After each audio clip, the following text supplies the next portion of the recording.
Hey there guys, and welcome to the last day of February. Very helpfully for me, at least, for producing content. The last day of February happened to fall on a From the Notebook day, so today we're going to take a step back and we're going to do a wrap up of all of the books that I read in February. I read 11 books in February, which is actually really impressive considering that February is such a short month and I am at school. However, you will see that a lot of the books that I'm about to show you are disproportionately for school. Sorry about that, but there are some gems hidden in there. And yes, there are some books that I'm counting that I didn't read all of, but considering that I read them for school and I discussed them and I read like a good solid chunk of them, I'm counting them because you know how hard this is. So here we go. The first book that I read in February was The Falconer by Elizabeth May. This is a YA fantasy fiction about 1800s Edinburgh, Scotland with a steampunk flair. I read this because I was going to re-review it. I have such a history with this series at this point. Bibliomancy for Beginners did a hangout on it in 2014 where we generally said we didn't like it. However, I finally realized, hey, you know, I really did like this more than I said in that video. So I wrote a text re-review post, which is, if you're on my blog, will be linked down below. And the reason that I wanted to re-review it was so that I could read the second book in the series, which I got as an ARC. Surprise! I also read The Vanishing Throne by Elizabeth May in February. This book is the sequel to The Falconer, and it comes out in June, so you won't see that review for a while, but just know that even though I was meh on The Falconer, The Vanishing Throne is amazing and 100% better, and I can't wait to show that review to you guys because I do a lot of flailing. It's really awkward and funny, but I loved that book. Really glad that I reread this series. I also read for school in February the After anthology, 19 Stories of Apocalypse and Dystopia, edited by Ellen Datlow and Terry Windling. If you haven't seen it, Taylor and I did a joint review of this because he's in the class that I read this book for. So we're both there making fools of ourselves and talking about our favorite short stories and our least favorite short stories and our overall impressions. I think I ended up giving this book 3 stars because some of the stories were amazing, but a lot of them were pretty meh to me. So Taylor actually rated it higher than I did, which is weird because it's YA. But you should definitely watch that video to see why. Speaking of things that Taylor and I don't agree on, I also read Queen of the Tearling by Erica Johansson. I read this book last year actually, but I reread it in February because Bibliomancy for Beginners did our first Imbibliomancy special of this semester on this book. My pick, obviously. That hangout is really amazing and awesome. You get to meet Taylor's girlfriend, who's an absolute gem, but also we have a really good discussion about genre, and I threatened to punch Taylor in the face, so you know you want to watch it. It is so worth your time, so do that thing. Though this was for school, I did read Choosing My Religion, A Memoir of Family Beyond Belief by Stephen J. Dubner, and this book happened to be my first solo video review, and also my first video, really, that I've made that's under 10 minutes long. So it's 8. And I talk about this book. It is a memoir about a boy who's born into a very Christian family. And he realizes as he's growing up that his family was actually, his parents were both Jews when they were born and they converted to Christianity. So it's him discovering how they completed that journey while also finding his own way from Christianity to Judaism. It wasn't a great book. I think that it was fine, but it didn't go nearly as deep into a lot of things as I wanted it to, and the structure wasn't that great, so it made reading it a really weird experience. But you should check out my video review of this for more on that. On a very depressing note, I did read most of Curse of the Self, Self-Awareness, Egotism, and Quality of Human Life by Mark R. Leary. This book shows up in my back to school book haul, and there I told you that I would never do a review of this book, and I am still correct. I will never be doing a review of this book.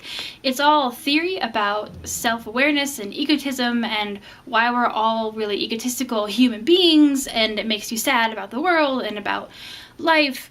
Very interesting theories in here, and I was glad that I got to discuss them in a class setting, but yeah, I'm just gonna put it down now. For that same class, I read the slightly more accessible, but still never gonna see a review of it, Inventing Human Rights by Lynn Hunt. This is talking about some theories about how empathy for other people came about due to epistolary novels in part, and also how torture went from being mainstream to abhorred and not, accepted by human rights, and how basically we invented the concept of human rights because there was a time in our history where they weren't a thing. And the writing is much more accessible and it's interesting. If you're interested in this topic at all, you could definitely go get this, but I'm not gonna review it. Bleh. For the cutest book that I read in February, it is this little gem, A Natural History of Dragons and Unicorns by Paul and Karen Johnsgaard. There we go.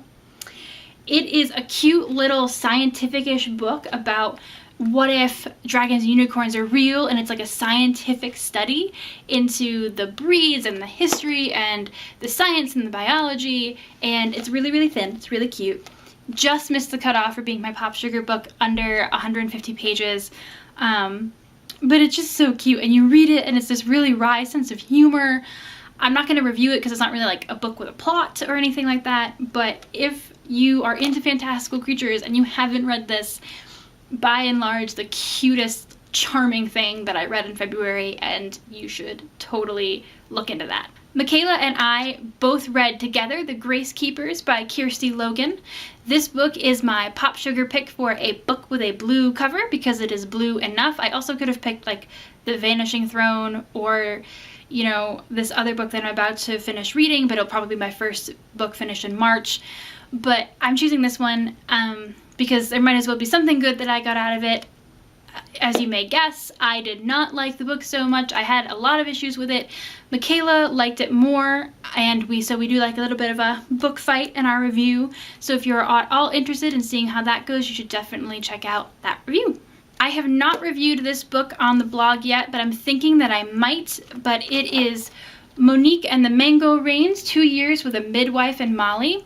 This is my PopSugar pick for a book about a culture that you're not at all familiar with, because this, as you may have guessed, takes place, it's the writing of a Peace Corps worker in Mali and talking about living in a small village there, and I'm reading this for my Spiritual Journeys class, so we're discussing this primarily in terms of interreligious dialogue, but there is a lot in here about African culture and religion and the people, and I'm really loving it. It's a very accessible read, very short, and not very deep, so same issue that I had with choosing my religion on that front, but it's charming and it's very heartfelt and it's very human, so really, really liking that. I may do a review of this in March, not sure yet. We'll see how my schedule shakes out and what I'm reading, but definitely liking the second book for that class better than choosing my religion. And finally, books read in February. My last one is Thoughts Without a Thinker,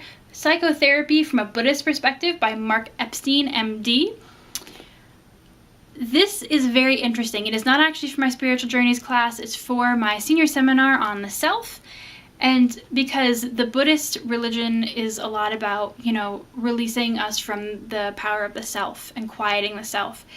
And so this is a more scientific approach than anything that I'm going to be reading about Buddhism in my Spiritual Journeys class. And I mean, it's interesting. I'm not going to be reviewing this in the blog because it's for class and it's, very, like I said, scientific and blah, blah, blah. But if this is something that you're interested in, this is definitely a book that you could pick up and see on that.